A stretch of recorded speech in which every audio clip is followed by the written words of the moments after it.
When we begin to focus on calmness, that's good. And we begin to find techniques that help us get there. But as we begin that inner work, it only gets better and closer to the center of calmness.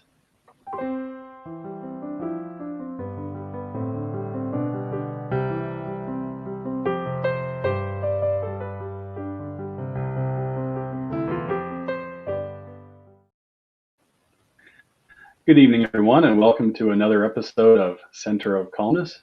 And we are super blessed this evening to have Juliana Quijano with us. Welcome, Juliana. Thank you for having me. Thanks so much for joining us. Appreciate that.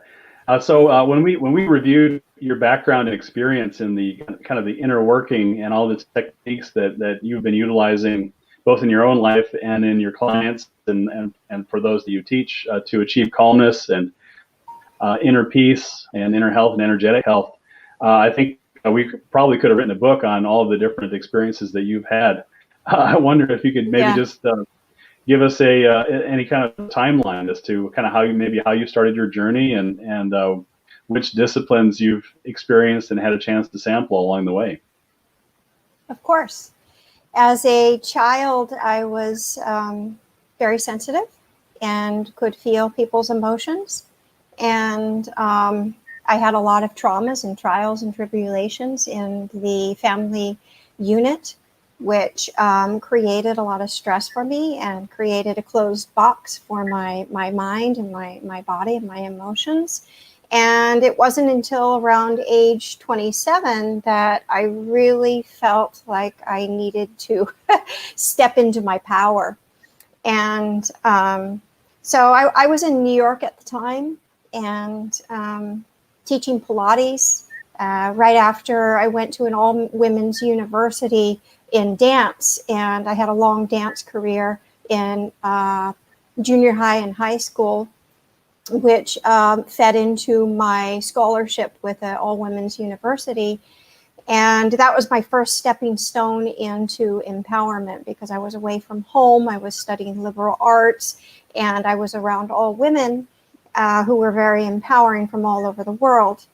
And so after that step, I went into doing some Pilates because I really loved working with the body and I had curiosity with that. And it did bring me, closer inside of me. But there was still a seed inside of me that was calling something even bigger than that. So I got a job offer in New York City to teach Pilates at a few different studios and took that offer and moved from California to New York City. And during that time period, I had a lot of stress working, several different places and going from job to job. And I just didn't know how to manage that. I didn't have the tools at that time. So around age 27, a very good friend of mine said, why don't you join in on an energy healing course with me? And that was my drive. That was my calling.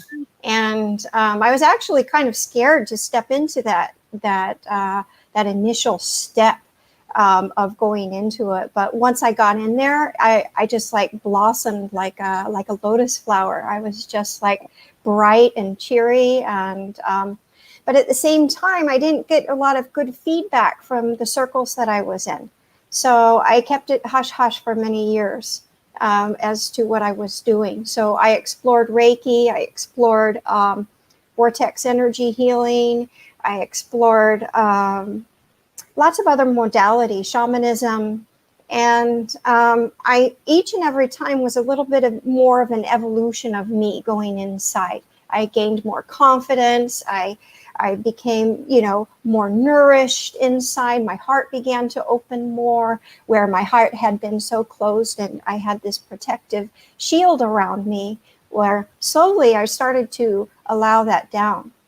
Well, 20 years later now, I help individuals to make that step into self-love and feeling nourished in the body. And I tell them, your body is your absolute best friend.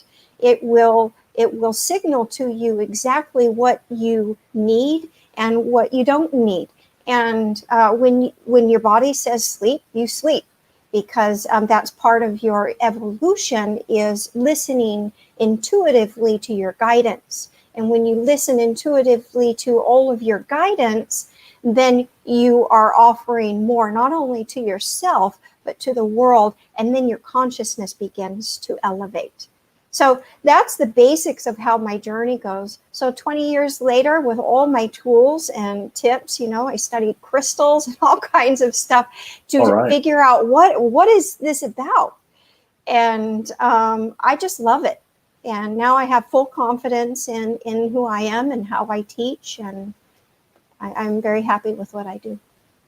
That's super awesome. So that brings up two questions in my mind. And the first is, as you went down this journey and sampled all of these different, as you called them, modalities, at what point did you start to notice that your personal stress began to dissipate, and you began to really take hold of these practices and really take hold of your own life without having to fight off that and manage that stress? Well, I noticed, I think after a couple of years, when I began, I think it was Reiki at the time, and I had just moved to Florida. I was practicing with a friend of mine, different other different techniques, but she was also doing certifications on her own with Reiki, and she said, "Would you like to join?" I said, "Sure, of course." So that began as my most calming moments, because I didn't have to use words to speak, because I felt like words were kind of a separate part of my heart at that time, so to speak. And I needed to find a deeper inner place, and words were not getting me there. I had to actually feel the energy. And I think Reiki, because it just uses energy from the hands and allowing the energy to come through the crown and down and in through all of your centers, I began to shift a lot during that time period. So that's totally awesome. That's great. Okay, so Reiki was kind of what opened it up, and then of course all the additional practices that you were already engaged in or took on in the future only helped to further blossom, right? That understanding of energy and how to utilize it, and how to free oneself of the stress state, and into more of a state of inner peace and joy, I would say. Yes, definitely. And awesome. It was just a natural process for me to move into spirit. I wasn't taught that as a child. I wasn't taught techniques of how to be calm and not have stress. In fact, it was the opposite. The society that I was living in at the time was teaching me how to add more stress, how to, right. you need to be in a full-time career, you need to be in a 9-to-5 job, you need to work for these corporations to be recognized as a well-known human being. And right. that was right? Yeah, that was the schooling for me. And I didn't know how to manage that within me, because all these feelings come up every day, and yet I had to put them in a box and put them aside when I did other jobs.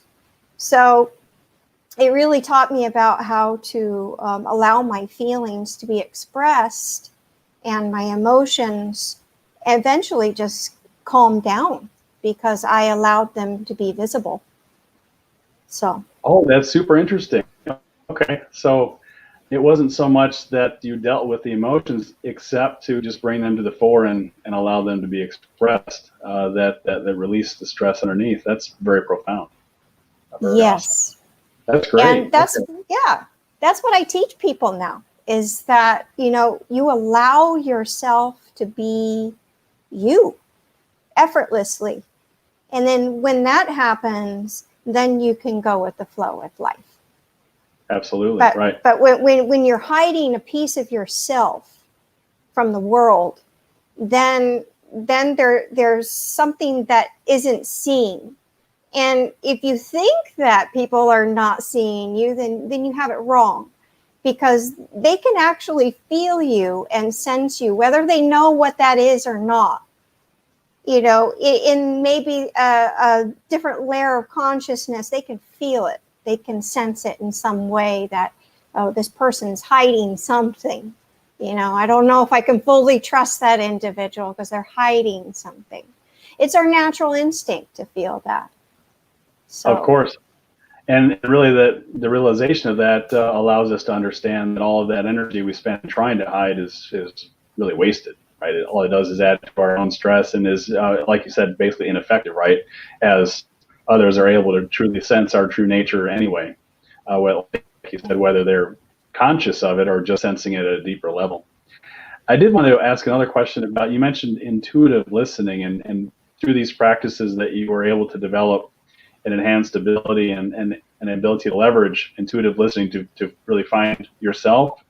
And also, I would assume sense a lot more about your environment and the people you're around, and just be more present and aware. How did you find the process of developing that listening skill? And could you offer the audience any tips as to how to take the first step on that journey? I believe the first step is to first go into your heart of your hearts, the inside of your center. Now, there's nothing really outside here that we need to know about. It really is an inner journey. And deep within, we have a connection with our breath. And when we connect deep with our breath in a very soft yin way, in a very relaxed, calm way, we actually get into a place where we become more conscious. And when we become more conscious, then more information can be programmed and or felt within us. So then our extra sensory emotions and feelings and thoughts that want to come in to guide us begin to activate within us. And that's our natural element of who we are as humans. But we have clothed ourselves and cloaked ourselves so much to where most people can't feel and sense. I'm not just talking, the skin, but that's the first step. I'm actually talking about that inner energy, because we're made most, of energy. So Right. if the energy is imbalanced and you can't sense that, then the next step is you're going to have another imbalance happening within either your body or your emotions, or somewhere within you is signaling for you to open up. So how I heightened my senses is by getting really quiet and going into that deep, soft breath and opening my heart. So those are simple things. And being quiet in this time period is so essential, so important for you to hear and sense and feel what those subtle energies are within the body that are, when you heighten that, actually give you the information of everything that you need. That's huge. Wow. And a relatively simple approach that almost anyone could at least start down the path. Of course, they might require more instruction from you to really get there, but at least they can get some awareness and sense of that. Now, I might ask also, for folks that are more accustomed to tension and adding tension as a way to move forward, which is super common, and probably 90+% of us are accustomed to that approach to getting anything done or achieving anything more than greater than ourselves. How do you find that or let me say it a different way. What's the best technique for someone who's heading down this road of practices to avoid trying to move forward through what you're talking about, to find your internal energy by tensing up? how does one kind of go down the road, notice that they're starting to get more and more tense as they begin exploring, and then apply these yin practices that you're talking about? You have to slow down. Okay. There's no other answer. There's a change in lifestyle that is being required right now, Right. because of all that is going on.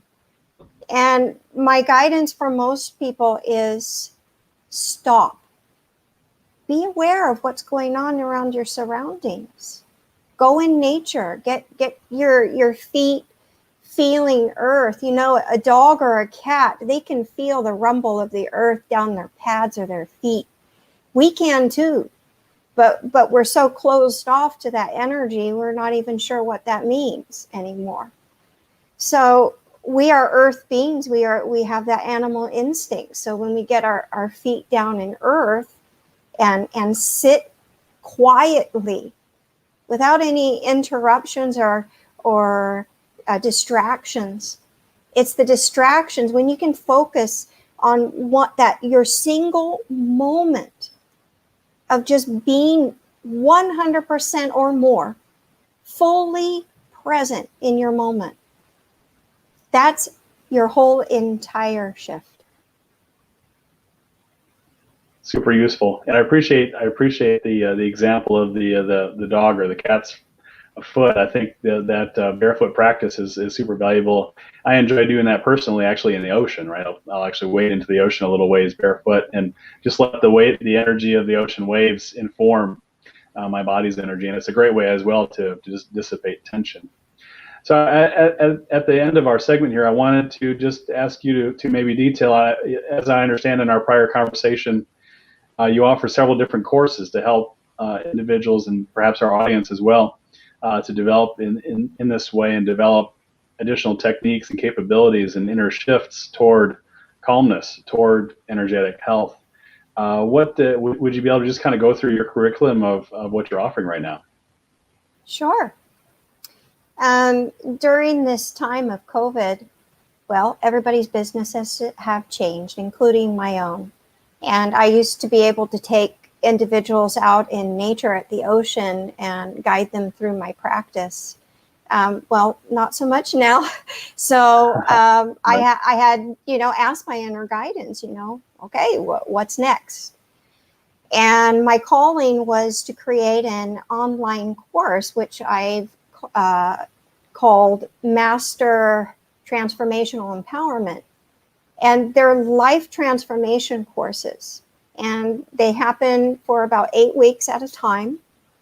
And the very fundamentals of that is getting in touch and in tune with your breathing, in addition to your physicality, what that feels like inside, to go deep within, to be able to feel your organs inside, to be able to feel the energy of your nervous system, your circulatory system.